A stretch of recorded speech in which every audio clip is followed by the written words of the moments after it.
মাসিমা, কালকের মতো চন্দ্রপুলি করতে আজও যে তোমাকে বলেছিলুম, করনি কেন? মাসিমা কহিল, অন্যায় হয়ে গেছে বাবা, সাবধান হইনি, সমস্ত দুধ বিড়ালে উল্টে ফেলে দিয়েছে। কাল আর এমন হবে না। কোন বিড়ালটা বলো তো, সাদাটা? সেইটাই বোধ হয়, বলিয়া অনুরাধা হাত দিয়া তাহার মাথার এলোমেলো চুলগুলি সোজা করিয়া দিতে লাগিল। বিজয় কহিল, উৎপাত তো দেখছি ক্রমশ জুলুমে গিয়ে ঠেকেছে। কুমার বলিল, খাবার জল কই?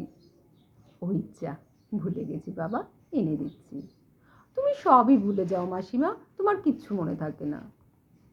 বিজয় বলিল, আপনার বকুনি খাওয়াই উচিত, ত্রুটি পদে পদে। হ্যাঁ, বলিয়া অনুরাধা হাসিয়া ফেলিল। অসতর্কতাবশত এই হাসি বিজয়ের চোখে পড়িল। পুত্রের অবৈধ আচরণের ক্ষমা ভিক্ষা করা আর হইল না।